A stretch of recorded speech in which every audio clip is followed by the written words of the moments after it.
നമസ്കാരം പ്രിയപ്പെട്ടവരെ, ഞങ്ങളിന്ന് ഗുരുവായൂരിലെ വിശേഷങ്ങളുമായൊരു വീഡിയോയുമായിട്ടാണ് വന്നിരിക്കുന്നത്.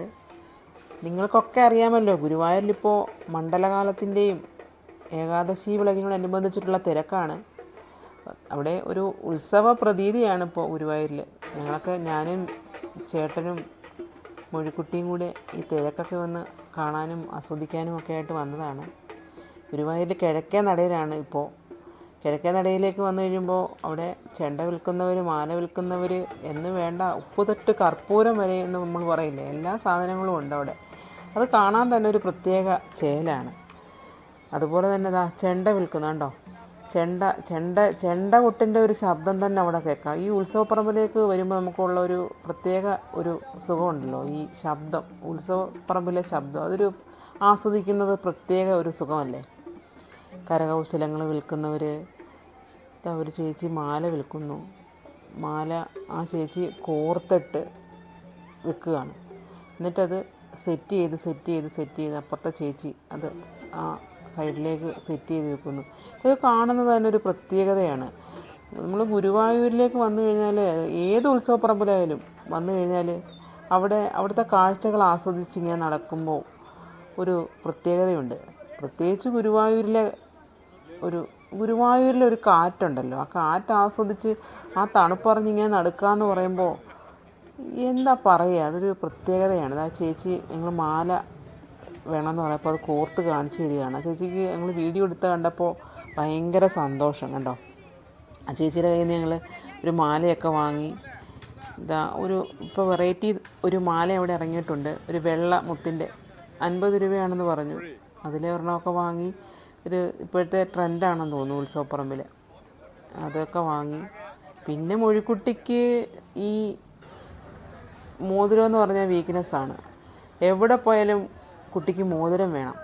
അപ്പോൾ അവൾക്കൊരു പച്ചക്കല്ലിൻ്റെ മോതിരം വാങ്ങിക്കൊടുത്തു. അവൾക്ക് സന്തോഷമായി. പിന്നെ ഞങ്ങൾ ഗുരുവായൂരിൽ അയ്യപ്പ ഭക്തന്മാരുടെ തിരക്ക് തന്നെയാണ്.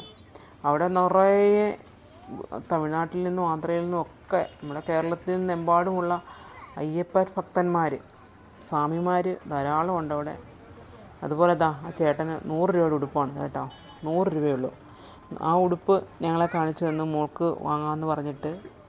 സാധാരണക്കാർക്കൊക്കെ പറ്റിയ ഉടുപ്പാണ്. നമ്മൾ എല്ലാ ഉത്സവപ്പറമ്പിലും ഉള്ള ബലൂണുണ്ടല്ലോ, ഈ നിറ ബൾബുകളുള്ള ബലൂണ്, അതിന് പകരം ഇപ്പോൾ ഇവിടെ കണ്ടതാണ് കുപ്പിയിൽ. ആ ചേട്ടൻ അതൊക്കെ ഇങ്ങനെ ഓൺ ചെയ്ത് ഞങ്ങളെ കാണിച്ചു തന്നു. അത് ഒരു പ്രത്യേകതയുണ്ട്, ഒരു ഭംഗിയുണ്ട് കേട്ടോ, വീട്ടിലൊക്കെ ഇങ്ങനെ തൂക്കിയിടാം. അതുപോലെ തന്നെ വെറൈറ്റി ആയിട്ടുള്ള ഇത് കണ്ടോ, കീ ചെയിനിൽ പേരെഴുതി കൊടുക്കുക. അത് നമ്മൾ ഈ ഇംഗ്ലീഷ് ലെറ്റേഴ്സ് പറഞ്ഞു കൊടുത്തു കഴിഞ്ഞാൽ, ഇംഗ്ലീഷ് ലെറ്റേഴ്സ് നമ്മുടെ പേരൊക്കെ പറഞ്ഞു കൊടുത്തു കഴിഞ്ഞാൽ അത് നല്ല വൃത്തിയായിട്ട് നല്ല സുന്ദരമായ ഹാൻഡ് റൈറ്റിങ്ങിനോടുകൂടി അത് എഴുതി നമുക്ക് കൊത്തിത്തരും കണ്ടോ. 50 രൂപ, അത് ഒരു പ്രത്യേകതയുണ്ടായിരുന്നു അതിന്. അതുപോലെ തന്നെ ഈ മണി ഒക്കെ ഇങ്ങനെ കണ്ടു. അത് കണ്ടിട്ട് ഞങ്ങൾ മഞ്ജുളാലിൻ്റെ അടുത്തേക്ക് പോയി. അവിടെ വരെയും തിരക്കാണ്. അത് കഴിഞ്ഞിട്ട് പിന്നെ തിരിച്ച് അപ്പുറത്തെ സൈഡിൽ കൂടെ വന്നു. അവിടെ പട്ടുപാവാട, പാനിപ്പൂരി വിൽക്കുന്നവർ, അതുപോലെ കമ്പിളിപ്പുതപ്പ് വിൽക്കുന്നവർ എന്ന് വേണ്ട, ആകെ ബഹളം. പിന്നെ അതിൻ്റെ ഇടയ്ക്കൊന്ന് മഴ ചാറി കേട്ടോ. ഞങ്ങൾക്കൊക്കെ ഒരു പേടി വന്നു, ഒരു വിഷമം വന്നു, ഇത്രയും ജനങ്ങളിരിക്കുകയല്ലേ. പിന്നെ ഞങ്ങൾ മൈലാഞ്ചി, ഉത്തരേന്ത്യയിൽ നിന്നുള്ള ആൾക്കാരാണ് അവർ, കൊച്ചു കുട്ടികൾ മുതൽ വലിയവർ വരെ. ഇപ്പം മൊഴിക്കുട്ടിക്ക് മൈലാഞ്ചി വേണമെന്ന് പറഞ്ഞിട്ട് ഞങ്ങൾ തിരികെ പോകുന്നതാണ്. പക്ഷെ തിരിച്ച് വന്നിട്ട് മൈലാഞ്ചി ഇട്ടു. അവൾക്ക് മയിൽപ്പീലി വേണമെന്ന് പറഞ്ഞു. അങ്ങനെ മയിൽപ്പീലിയൊക്കെ കയ്യിൽ കുത്തി കണ്ട. അവൾക്ക് ഇഷ്ടമുള്ള ഡിസൈനാണെന്ന് വെച്ചാൽ മയിൽപ്പീലി, ഉണ്ണിക്കണ്ണൻ്റെ മയിൽപ്പീലിയാണെന്ന് പറഞ്ഞു കേട്ടോ. ഭയങ്കര ഇഷ്ടമാണ് ഉണ്ണിക്കണ്ണനെ. അപ്പോൾ വന്നിട്ട് മയിൽപ്പീലിയൊക്കെ പച്ച കുത്തുന്ന പോലെ അവൾക്ക് ഭയങ്കര സന്തോഷമായി.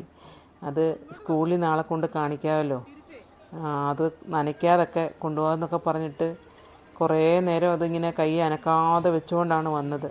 അത് ഒരു പ്രത്യേകതയായിരുന്നു, അവൾക്ക് സന്തോഷമായി. പിന്നെ ഈ കിളി, ഞെക്കുമ്പോൾ ചാടുന്ന കിളി, പണ്ട് ഞാൻ എപ്പോഴോ വാങ്ങിച്ച് ഉപയോഗിച്ചൊക്കെ ഓർമ്മ വന്നു എനിക്ക്. അതൊക്കെ ഇങ്ങനെ വാങ്ങി, അത് അവൾക്കൊരെണ്ണം വാങ്ങിക്കൊടുത്തു. പിന്നെ നമുക്കറിയാമല്ലോ, നമ്മൾ ഉത്സവത്തിന് പോയി കഴിഞ്ഞാൽ നമ്മൾ പൊരി വാങ്ങാതെ നമ്മൾ പോരില്ല. പൊരിക്കട കണ്ടു കഴിഞ്ഞാൽ ഒന്ന് നുള്ളി വാങ്ങി വെക്കാത്തവരാരെങ്കിലും ഉണ്ടോ?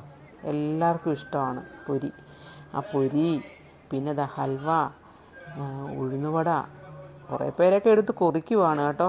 വരുന്നവരൊക്കെ കൊറിക്കുന്നുണ്ട്. ഞങ്ങളതിൽ കുറച്ച് വാങ്ങി. ഉത്സവമായി കഴിഞ്ഞാൽ നമ്മൾ പൊരി വാങ്ങാതെ പോരില്ല. എല്ലാവർക്കും ഇഷ്ടമാണ്. മൊഴിക്കുട്ടിക്കാണെങ്കിൽ ജീവനാണ്. പിന്നെന്താ ഹൽവ കൊണ്ടുവന്ന് ലോഡ് കണക്കിന് ഇറക്കുകയാണ്. നോക്കിയേ, കൊണ്ടുപോയി ലോഡ് കണക്കിന് വെക്കുക. അതൊക്കെ കണ്ടു. അതൊക്കെ ആ കാഴ്ചകളൊക്കെ കാണുക. നമ്മൾ ഈ ഉത്സവത്തിൻ്റെ എങ്ങനെയൊക്കെയാണ് കാഴ്ചകൾ കാണുക എന്ന് പറയാൻ തന്നെ ഒരു പ്രത്യേകതയാണ്.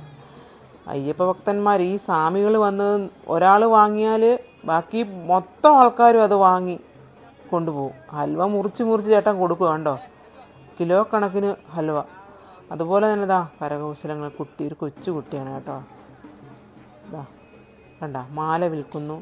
ആ മാലയുടെ കാര്യമാണ് മുമ്പേ പറഞ്ഞത്. അതൊക്കെ കണ്ട് ഞങ്ങൾ തിരികെ പോന്നു സന്തോഷത്തോടെ. എല്ലാവരും ഗുരുവായൂരിലേക്ക് വരിക കേട്ടോ. Thank you.